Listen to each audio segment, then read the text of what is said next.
Hi friends, this is Manish Pandey. Welcome back to my series on UiPath Data Service. In our last video, we discussed file fill type in data service. You learned how to upload files to data service. In this video, I will show you how to import data using a CSV file in UiPath Data Service. And this is very important when you are dealing with the large data sets. So let's get started. So we have this product master. I'll click on that, go to data. From top, you can see there's import data.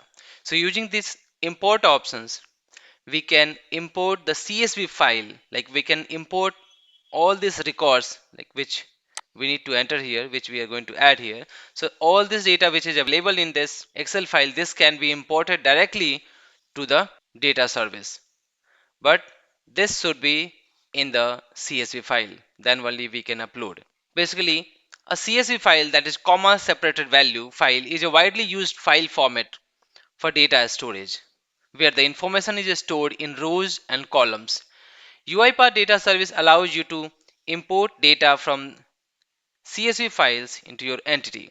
In the real world scenario, imagine you have to upload large sets of product records or vendor records, or, or your HR department regularly updates employee details in a CSV file. So instead of manually entering data, you can directly import that CSV file into the employee master entity, which will save time and ensure the accuracy. So let me show you how to use this import data and how to import data using CSV file. So first we have to prepare a CSV file, and there are few prerequisites that you need to first look into that, and then we will create a CSV file based on that prerequisite, and then we'll move ahead. To ensure the successful outcome of the import operation, your CSV file must meet the following prerequisites. The CSV file must be saved as one of the following types: CSV, that means star.csv, comma delimited file. Second, CSV MS-DOS. Third, CSV UTF-8. So these are the format of CSV files. Second, the column separator in the CSV file must be a comma. So you'll have noticed that in CSV we put like the pipeline, the separator. Somewhere you get a tab, like the multiple spaces. Somewhere you get a space like that. So that should be in the comma separator. The CSV file must be of maximum 10 MB. So if it's going to exceed the 10 MB, then you will not able to import that. So you'll have, if you have multiple data, then you have to just divide based on the file size. The CSV file must contain maximum 30,000 entries. So 30,000 entries, like very large data set we can say. If it's still you think that you have more than that data, then you should separate it. You should split in a different file.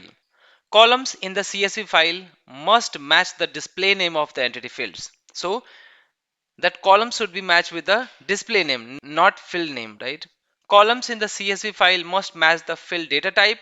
For example, for a text type field, the column in the CSV must contain text. You understood?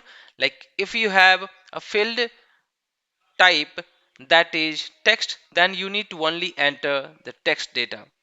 If you have a text type that is set to number and you are passing A, B, C, the text, then there will be issue.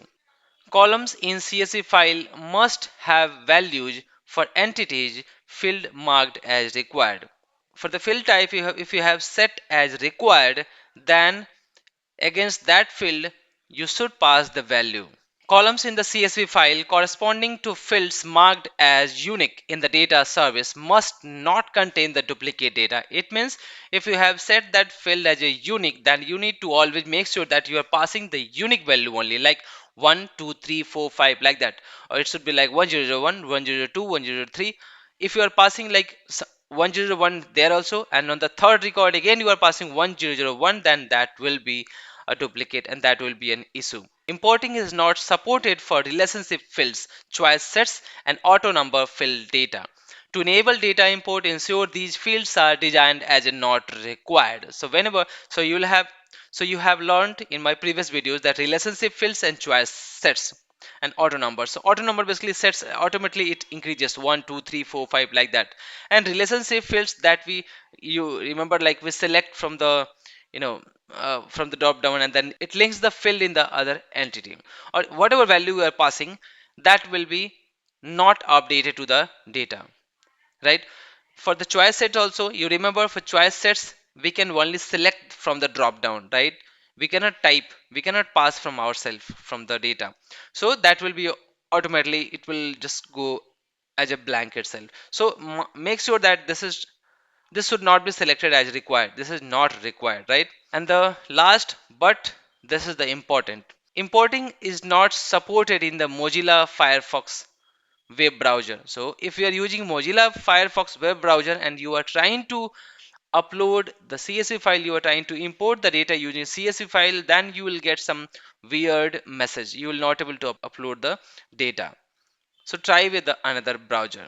Now let's start importing the records. So we have these records, we need to create a CSV file. So this is .xlsx file, and we already have a product ID data for P01 P02. Now I'm going to append this data, like add this data to the product master.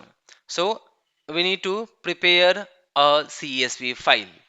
What we can do, we'll click on file, click on save as, click on browse. So I'm going to select the download, and then click on the save as type, select from here CSV comma delimited, click on that, put here product master CSV, and then click save,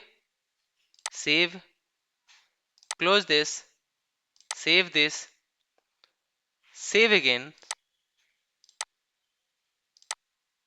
It depends on your Excel or your system. Sometimes it asks you to save multiple time because of the format we are changing from Excel to CSV. Okay, now you can see here we already have this data, and this vendor ID is marked as a relationship field. You can see here relationship. Now let's go to the data, click on import data. So once you click on that, you will get a pop-up, the window to select that file. So from the download we have product master CSV, and you can verify the data that it has the comma separator, right? And then you can match also the fill name that matched with the display name, right? So it has the spaces. Now everywhere you can see here we are passing that value 1012345 like that, but this will not be uploaded, this will not be imported to the entity records because we have set as a relationship. So you can verify once we'll upload that. So click open. Once you'll click open, it's starting uploading here. So bulk import successful. Now let's verify here. You can see here we have just now uploaded 20 records. 2 records were already available. Now we added, imported 20 records using this CSV file, and everything has been imported till 22. Now you can verify the vendor ID, which is set as a field type relationship. It has no data. Only we have to update this. So if you think that this should be some value, you can manually edit that. So click on this and select from the drop down like that. So we have successfully imported data from a CSV file into the UiPath data service. If you found this video helpful, make sure to hit the like button and subscribe for more UiPath tutorials. And if you have any questions, drop them in the comments below. Thank you for watching, and I will see you in the next video.